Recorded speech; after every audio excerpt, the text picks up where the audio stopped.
Good afternoon, friends, Rotarians, guests, and those who have joined us via Zoom today. Welcome to the August 25th meeting of the Rotary Club of Louisville. I'm Jean West, owner of Faces West Productions and president of the club.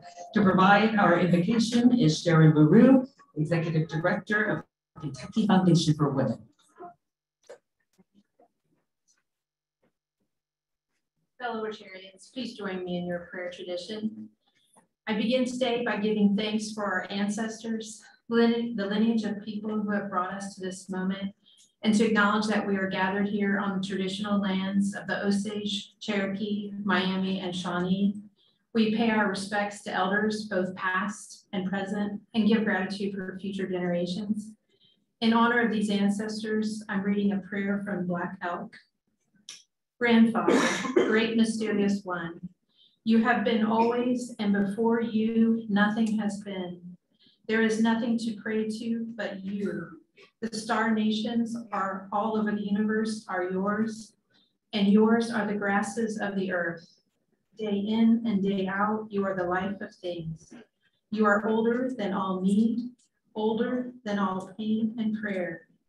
Grandfather, all over the world, the faces of the living ones are alike. In tenderness, they have come up out of the ground.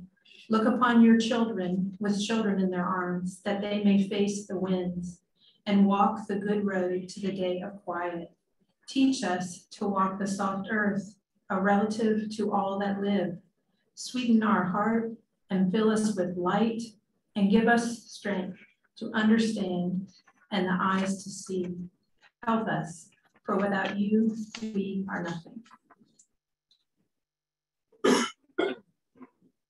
Thank you, Sharon, so much. Very inspiring. To lead us in the pledge and four-way test is John Duffy. John is president of RJE Business Interiors.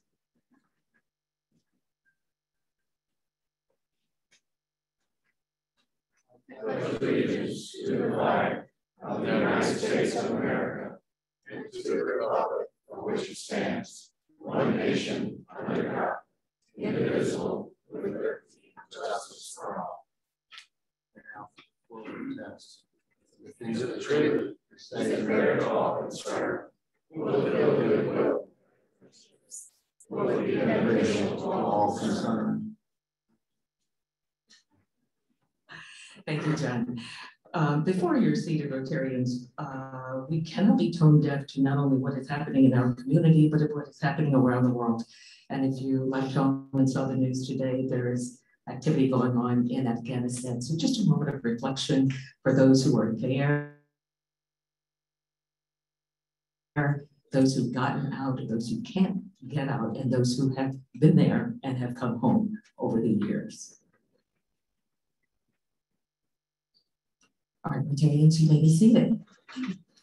Now, it is always our pleasure to welcome guests.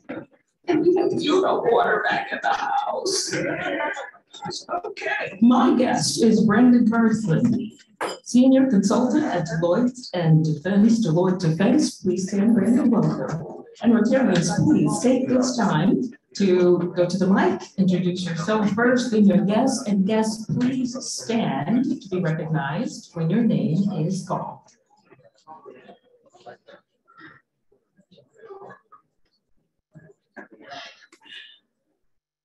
President Jean Sears, SOS International. I am proud to have as my guest today, Adam Hall from Fifth Third Bank.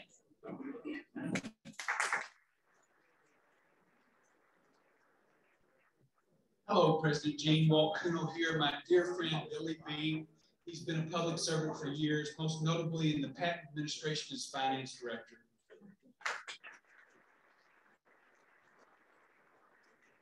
Hi, I'm Jeremy Bokirk. I'm fairly new Rotarian, so I haven't met you yet. I'm getting around to it. My guest today is Harrison Hulsman. He's the Vice President of Development at Miranda Construction.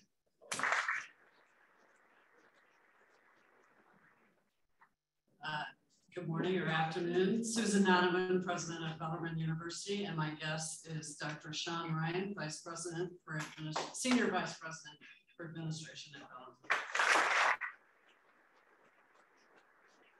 Good afternoon, President Jean and fellow Rotarians. My guest today is Ann Dawson. She's a benefits consultant with USI Insurance, Ann of Ann. This is her second visit, so future Rotarian in the house. Yeah. Good afternoon. My name is Rick King. My guest today is Jonathan Israel with the University of Louisville and also the Deener Scholarship Foundation.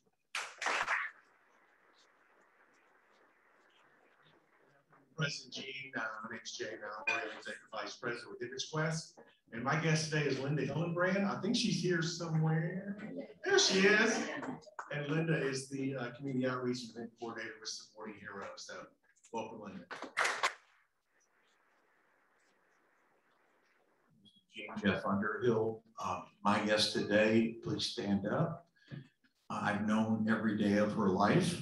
My daughter, Margot Hale, and she started working with me at Underhill Associates about a month ago.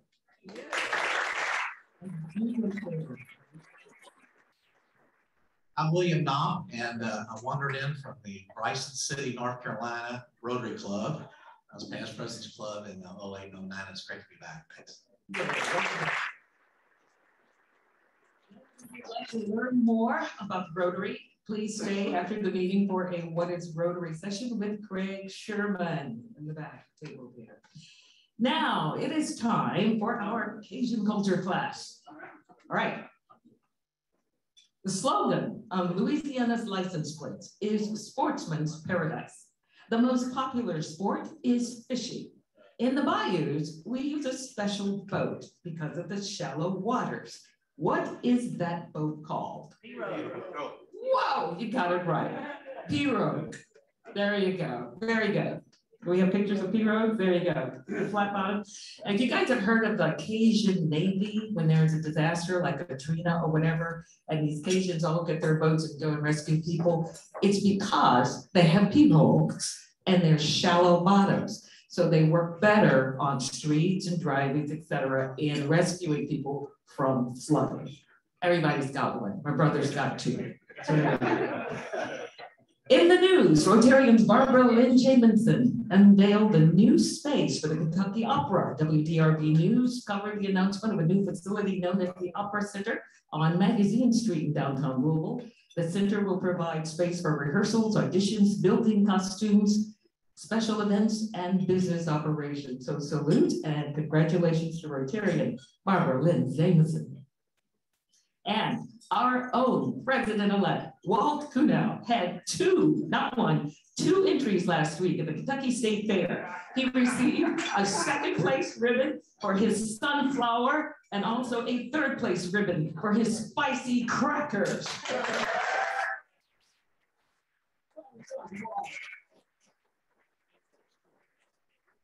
And now to introduce today's guest speakers is Ken Grossman. Ken is the owner of Executive Image Custom Clothier and Vice President of our club. Ken.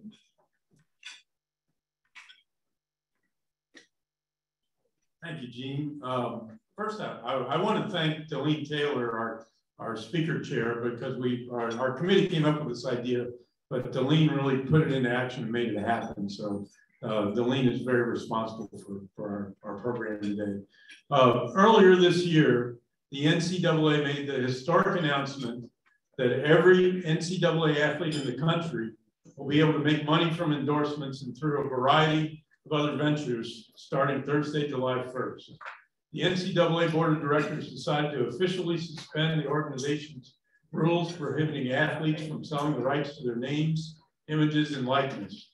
New rules represent a major shift in the association's definition of amateurism, a shift that NCAA leaders previously believed was antithetical to the nature of college sports.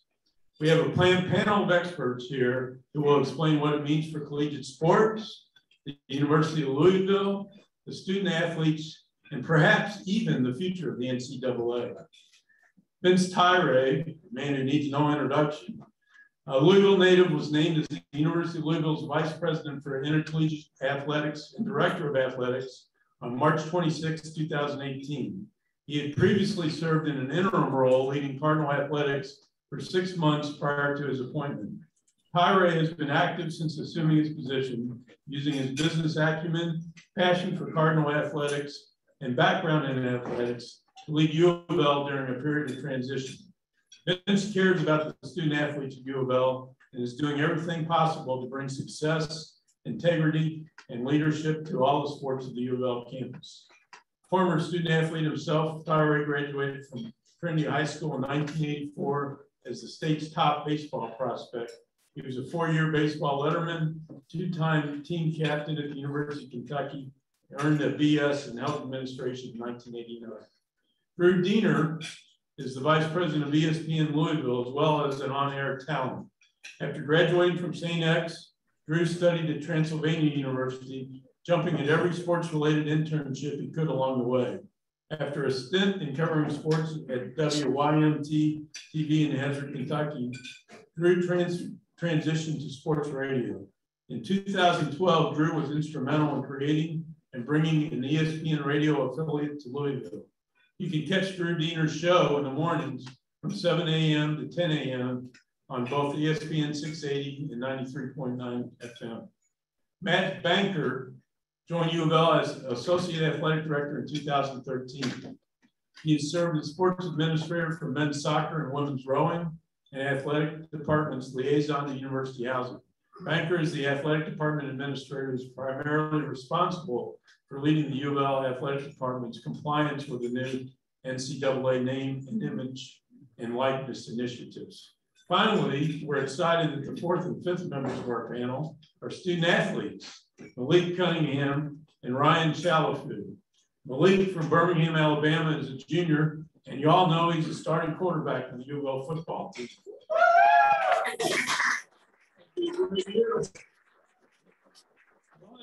Champaign, Illinois is a redshirt senior kicker on the team. Malik and Ryan will give us a student athlete perspective on the NCAA.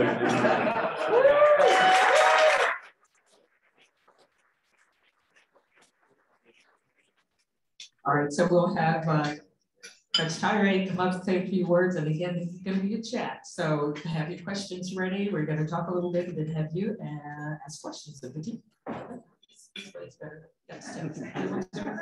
We cannot have you injured.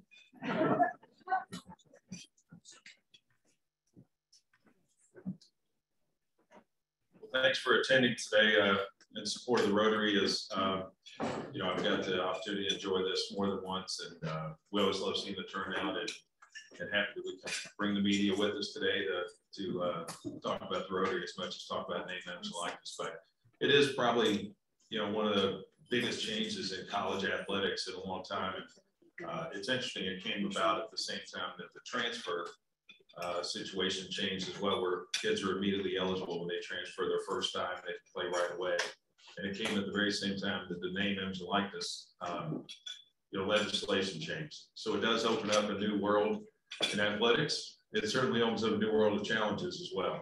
So it's opportunities for the young student athletes. It's certainly there are challenges for them as well as the administration. So education is the key, I think, for everyone. You know, Matt Banker, who's our associate AD, has been heavily involved with our process here, and we spend a lot of time educating businesses like yourself, as much as the student athletes, on how this can all occur and occur in the way that it should be fashioned with the NCAA, which is a real balancing act right now when certain states have legislation around the NCAA and that name, image, and likeness, and some states don't. We have an executive order today that we're following, but we're challenged with states that don't have any legislation. So it's a free market today.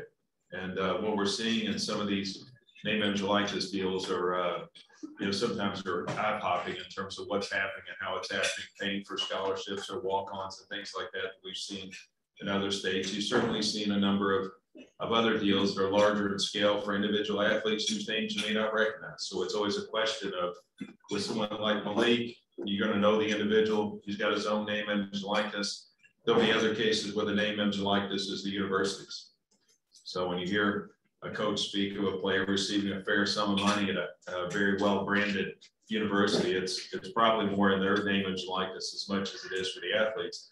And that's going to be the challenge when it gets into a spot of recruiting, because there's a lot of gray right now, that the black line, if you will, where it's been drawn is in recruiting. There's not supposed to be recruiting inducements related to name, image, and likeness, but it's going to be a heck of a thing to navigate.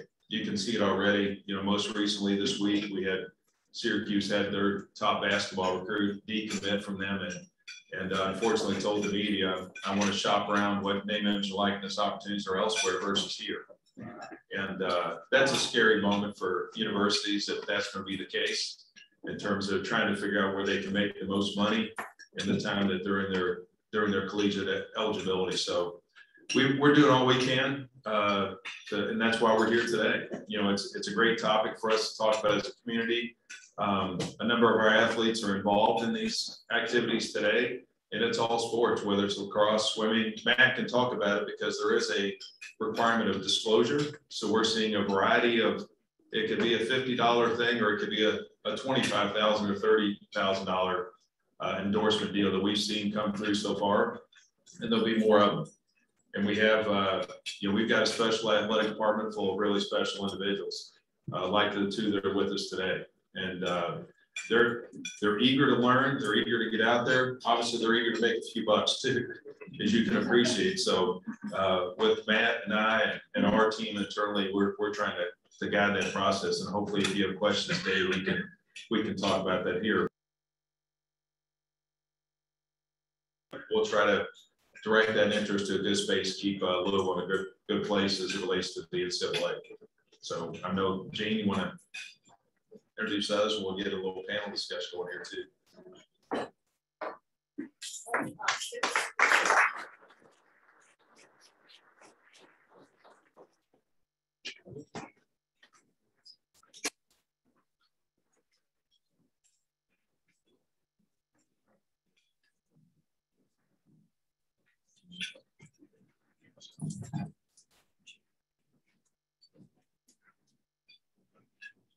All right, so everybody got their mics on their mics.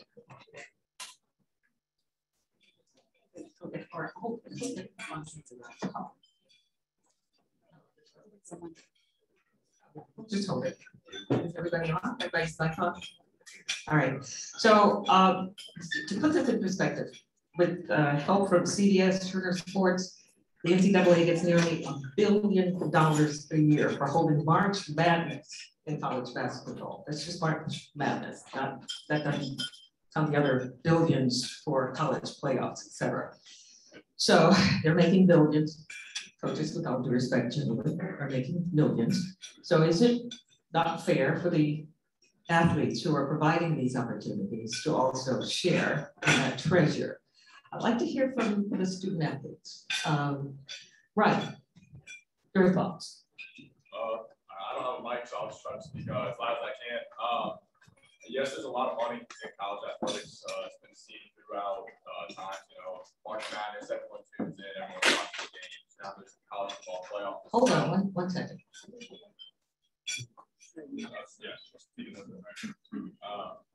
So there's a lot of money involved in college athletics, and I think this is going to just change the landscape of it all overall.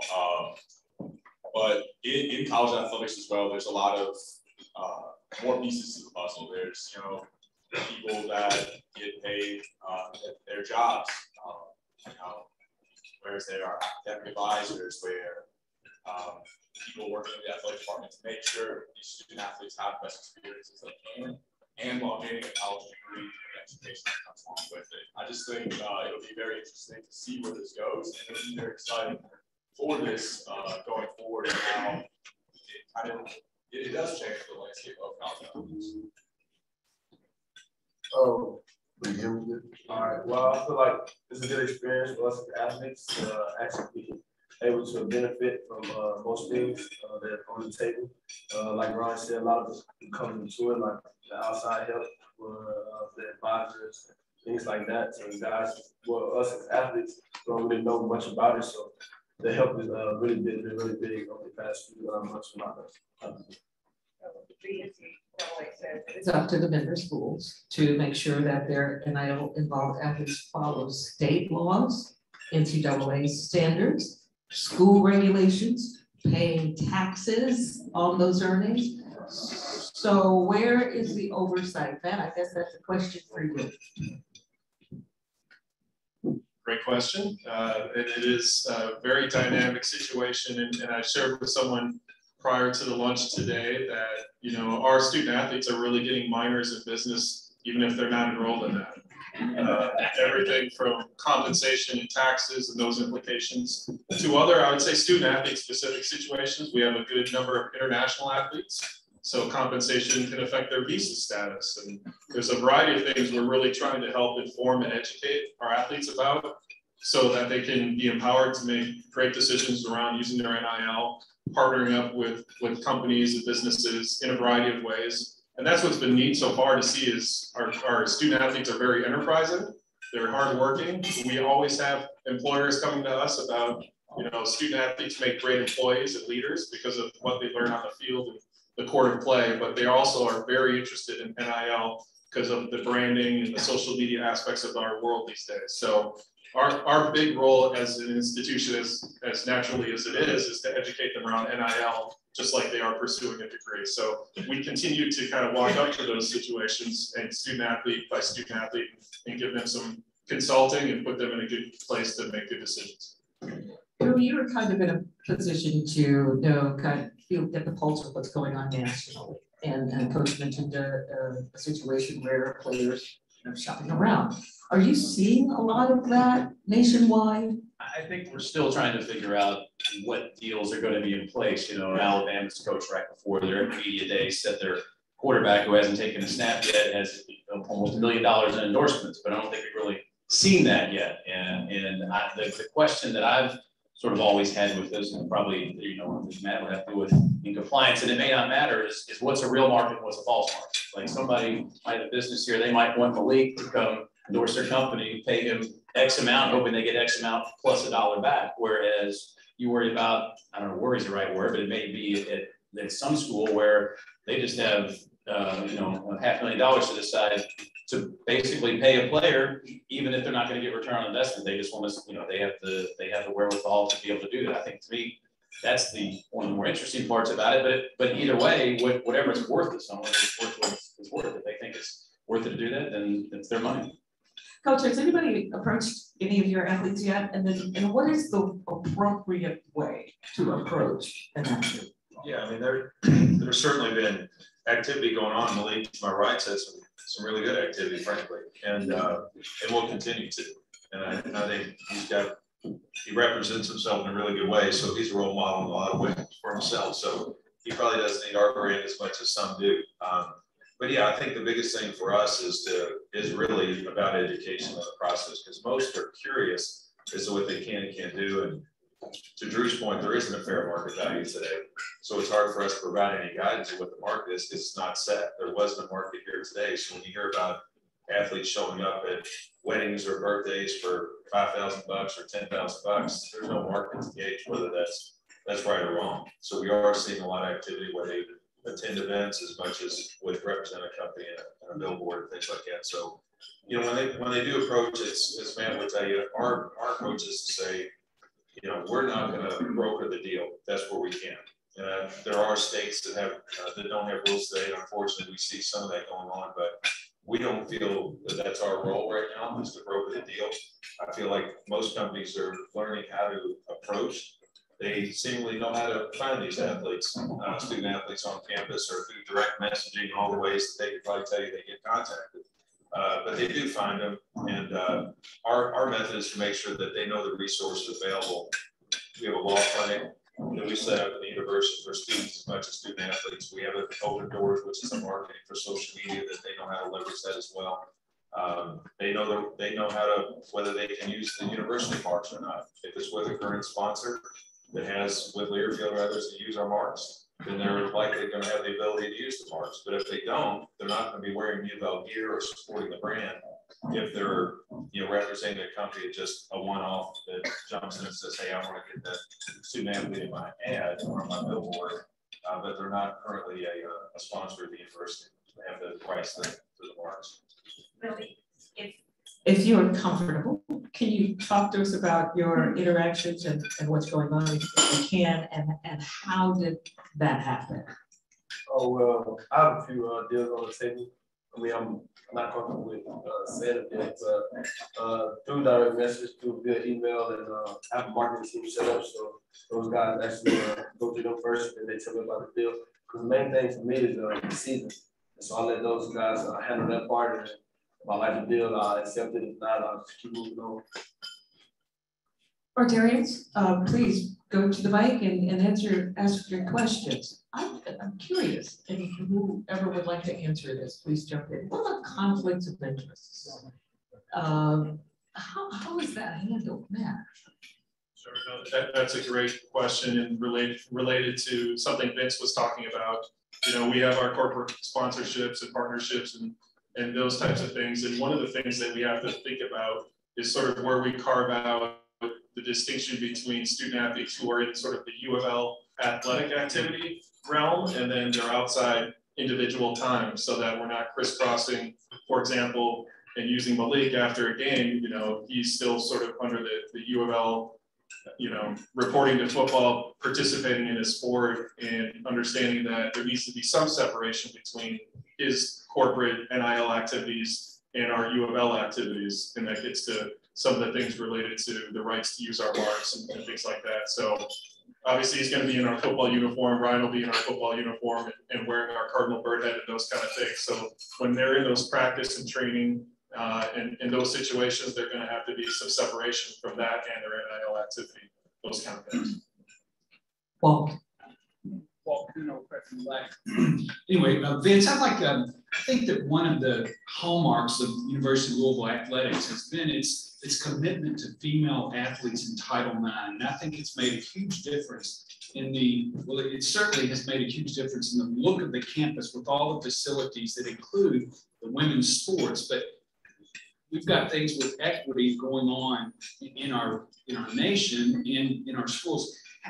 I don't want to ask how, but can you talk a little bit about equity, about our female athletes and what NIL would mean for them? You know, I think that's a great point, because I think there was, well, to that end, most recently you heard about the concern of gender equity related to the NCAA basketball tournament, how poorly the women's tournament was handled. And by the way, it was handled poorly.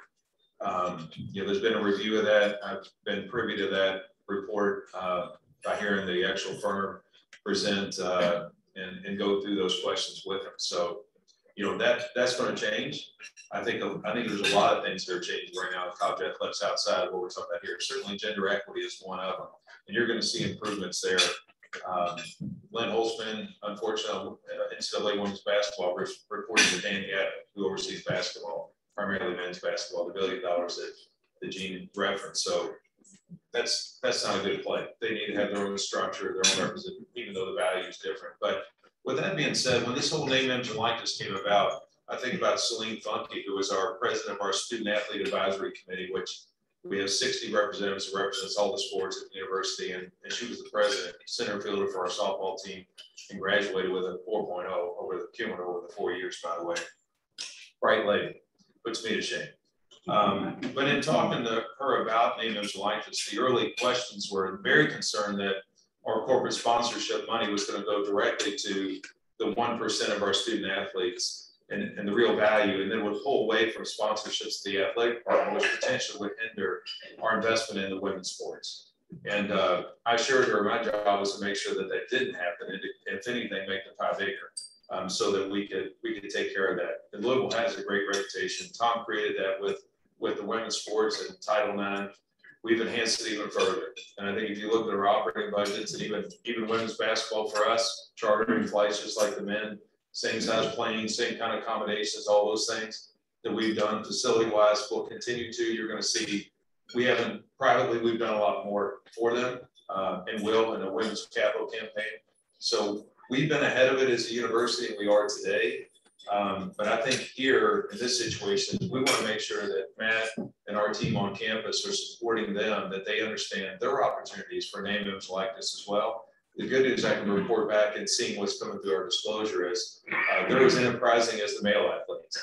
And they're finding their niche. There's plenty of things, women of influence, a lot of things going on in the city of Louisville. And I think because the university set that tone, the community's been accepting of it, and they're attaching themselves to some of our great female student athletes as well. Crazy. Gentlemen, it seems inevitable that it's going to create some morale issues on the teams. I'm wondering about discussions you've had with your coaches. The players know that you said 1%, that's, this person over here is getting thousands and thousands and thousands for their likeness and image, and the folks over here are getting nothing. Have you had discussions about how that's going to be discussed from a morale standpoint in the various teams? Yeah, I can speak to that. Maybe Malik can follow up, but we have talked to our coaches. We do monthly head coaches meetings talking about any concern and how to mitigate those risks, being open about it. But I will tell you that the student athletes get it. They're aware of where they are in their own skin and what they, in terms of what role they have on the team and what role they may have in the community. But I would say it's not just the performance on the field, as we do have some student athletes who have other skills in life, like Celine, she's gone off to a nice career with Baird up in Milwaukee at this point. Those type of student athletes are aware of where else they can have an opportunity with the right opportunity. Maybe a law firm, an accounting firm, and so forth. So they're sorting it out themselves. We have some star athletes, female athletes. No secret, Haley Van Lith has got 710,000 followers on Instagram and has some great opportunities, and I'm sure we'll hear more about that down the road, as much as thinking about Malik, our star quarterback. So we do have those conversations. It's wide open, and I think most of them are understanding where they stand, knowing that Malik's going to be a little taller standing on his wallet than the guy next to him. Do you want to respond? Yeah.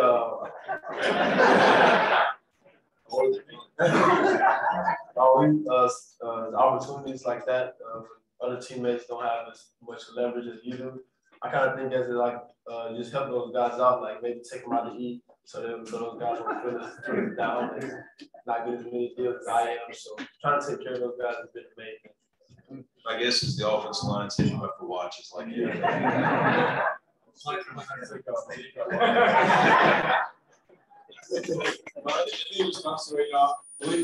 say, starting five, power five starting quarterback. There is a difference in market value when you start back. I think we'll see, it'll be, I'll help myself. Guys will have fun with themselves. But as Mitch saw, Haley Van Lith, player who has tons of followers, that'll be something that will be added to this. How many followers you have off the field as you go off the field, the large impacts to how they go. Well, I was just going to ask you, as a kicker, does it make you mad that you make less than the quarterback, or you were just talking about that? They were getting the perfect guy to ask. No, I'm a kicker. It's just blessed to be out there and sometimes. It is. Yeah. So I have a bit of a vested interest in sports talk radio, so I listen a lot. And I hear the topic frequently about the future of the NCAA, and I know NIL and compliance, and it just seems like the NCAA is a bit of a flailing organization. And I wonder if you could talk a little bit about what the future is of the NCAA. And then my other big picture question, while we have this great panel of experts here, is big topic today, conference realignment, obviously with Texas and Oklahoma leaving the Big 12. And seems like that's going to really change the landscape of college sports. It'd be interesting if you could kind of just address that a little bit too. Thank you. Yeah, feels like that one's for me. Flailing, that's one of the nicer words I've heard. Referencing the NCAA, but obviously there's a lot, NIL, the name, image, and likeness, the transfer, the legislation. You know, Matt spent time at the NCAA and does in our compliance, and I think he would agree that there's just really slow in terms of getting legislation passed. There's been a lot of criticism of the NCAA for that and their inactivity as much as their activity. It's a difficult process. The governance structure is not built for speed. We have all these schools that are in Division I, most focus on what we call the Autonomy 5, or you may refer to as the Power 5, where a lot of those decisions, you know, get a lot of noise and so forth. But there's a lot of, you know, there's hundreds of members in the Division I. So I think as they're representing that, you have a Division I working council that may be 40 members on there. There's only a few votes that come from the quote unquote the Power 5. And so the unfortunate part is the interests are a little bit disparate today. They could be even greater because economics have changed that. The average revenue of a Power 5 versus the average revenue of a non-Power 5 or FBS school that may or may not have football is changed quite a bit. And the growth rates of the last 5 years of those programs has changed quite a bit. I don't see that changing because of the media dollars that you hear quite a bit about around the Power 5 conferences, or but maybe the Power 4 of the Big 12 doesn't sort it out. So I think that so that leads to, what does the NCAA do? They've created a committee to reconstitute the Constitution and trying to bring people involved from across Division I. Again, it's going to be represented more by the non-Power 5 than the Power 5, and that we'll see where it goes.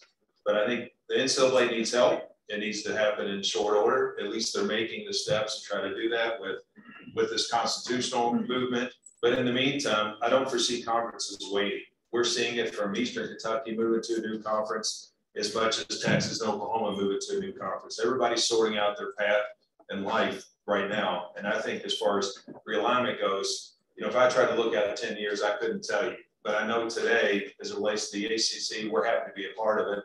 Happy that the ACC is a part of this recently announced alignment, or I should say alliance with the Pac-12 and the Big Ten. I was on a call this morning about it. There's going to be more to come from that for sure, but I will tell you that the top of the list is legislation. We've got to lead and be more proactive and bring solutions to the table and not wait on the NCAA, that's for sure. All right, so before we wrap this up, there's a man behind that mask at the table over there. Would that be Mr. Darryl? Hi.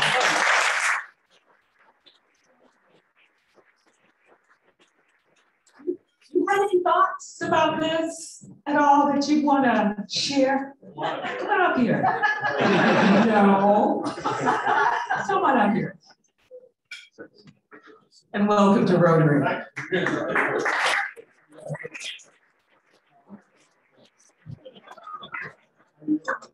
I've been pushing for NIL since 1986. I was a part of the news team for WHS. I broke my foot, didn't play. They wanted me to come on board with some games. And I asked them, could I do an article on why athletes get paid? And that never came to fruition. But that's been on my mind for years. I think that the athlete has been misrepresented for years. And now that it's here, in my opinion, is do we still go through the same scenario? Is the new legislation coming out with the conferences and the athletic departments? I don't want them to be like the NCAA. In other words, don't tell a player and give them rules on how they can make money. Think about that. So I'm gonna tell you how you can make money. And you gotta go by this. The big thing for me is when you come to the table and you talk about the players, are the players represented? You're making rules without the players being at the table. Think about that. They need to be represented. You need to hear their thought process in this. Not just to say, here's the rules, here's what you gotta go by, you got it. So I think there should be more representation for the players at the table because they're involved. They're involved in a multi-billion-dollar business. And guess what? They are the main attraction.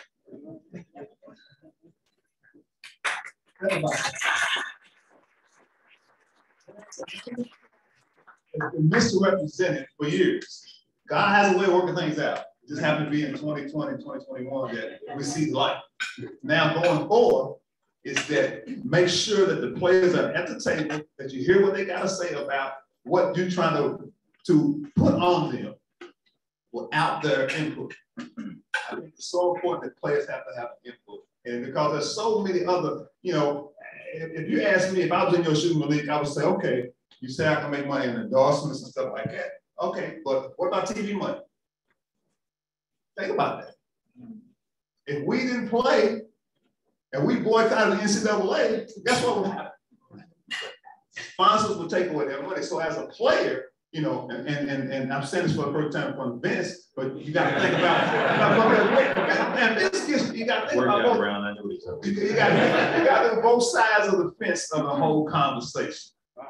You know, there's a lot of other money out there that's being presented. There's a whole lot of other money out there. And how do you ask the player, or how do you explain it to the player that, well, you can't get none of this. Here's what we're gonna give you. But this money over here, nah, you can't have none of this, which is billions. You know, you got coaches that are making an extra $1 million a year. Not from the athletic department, from a tennis shoe company that are making an extra millions of dollars a year just to wear, so their team wears your shoe.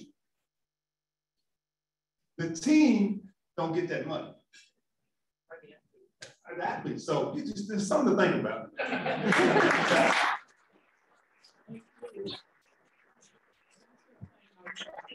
Thank you so much. This was wonderful. Very, very informative and entertainment. So stick around because we did a picture with everybody, including you, Griff. Don't leave. Everything in photograph. Thanks, guys.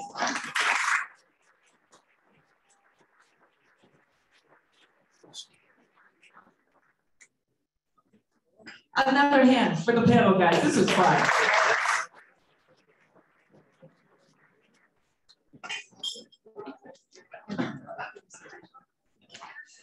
Okay, moving on. Thank you, Vince, Matt, Drew, Brian, Malik for being with us today. And again, this is being recorded. So if you want to go back and see it again, it's going to be on Facebook and our website. I want to bring your attention to the big board over here. The big board of Rotary names of those who are MIA in action. If you haven't already done so, go by the board at the end of the meeting and select several names to personally call. And don't forget to scan the QR code at your table. Tomorrow's deadline required by favor for next week's meeting today.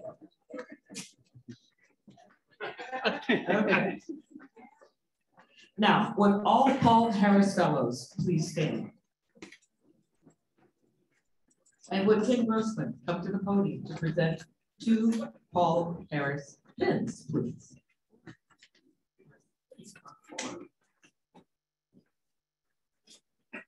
Four pins. Thank you, Gene. The Paul Harris Fellow recognition is given in the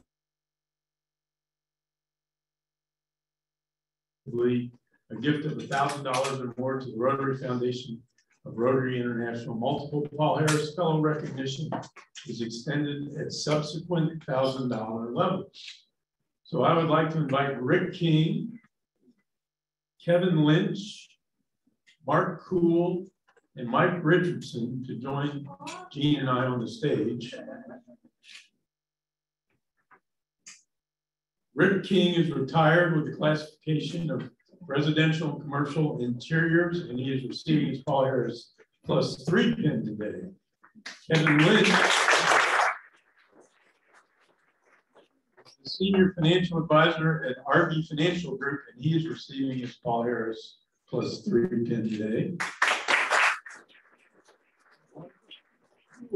Is Wealth Management Advisor of Northwestern Mutual, and he is receiving his Paul Harris +4 pin today. Mike Richardson is the banking liaison and business development principal at Glenview Trust Company and the treasurer of our club. Mike is receiving his Paul Harris +4 pin as well today. So, thank you all for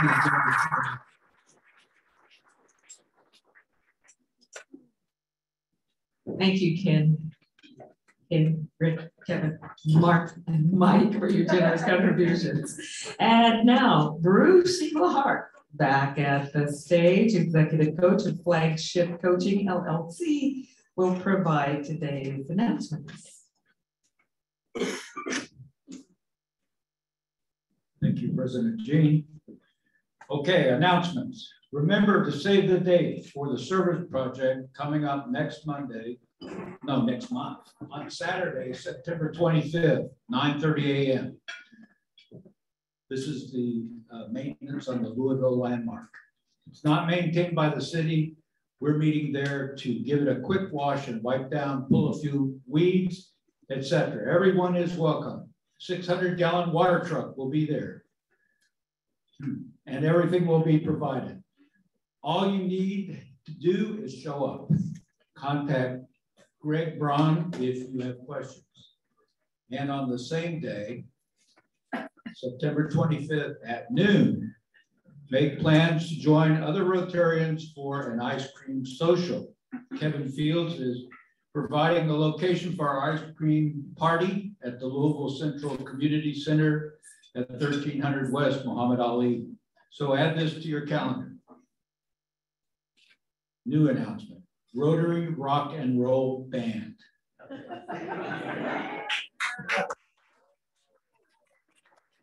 You tighten up those guitar strings, loosen up those chops. Get ready to show the world your talent on Monday, September 27th for the Great Steamboat Launch Ceremony.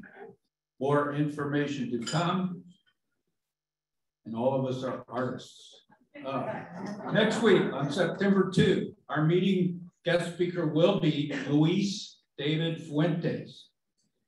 He is an engineer, entrepreneur, and community leader, and the publisher of, I hope I say this right, El Quintupano, a newspaper that caters to approximately 26,000 Cuban Americans living in Kentucky.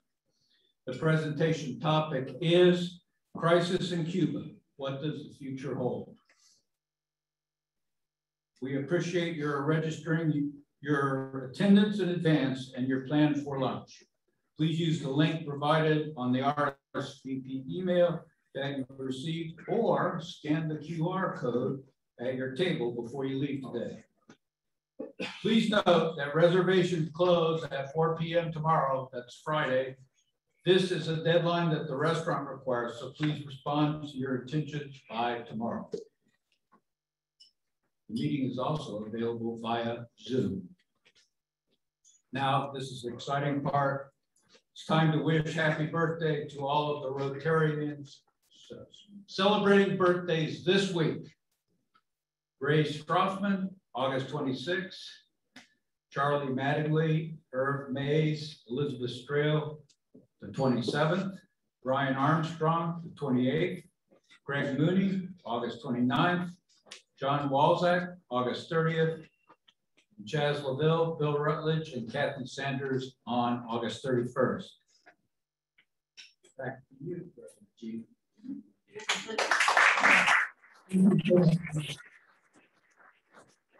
And again, a reminder, please join Craig Sherman. Where are you, Craig? Where are you? Way back there. Craig Sherman for the What is Rotary table. To learn more about Rotary, all guests should have gotten a folder with information as well as a membership form.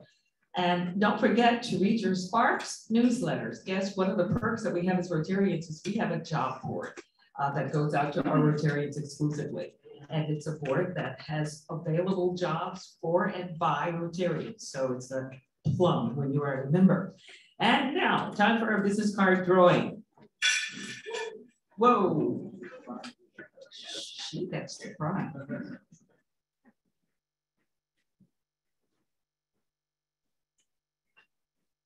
Molly Keene Smith, Director, Archdiocese of Louisville. Where's Molly? Molly, hey, congratulations.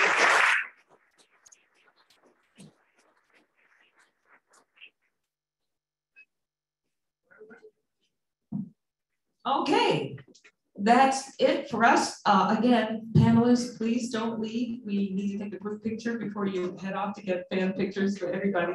Thank you all so much. Go do good and have fun doing it. This meeting is adjourned.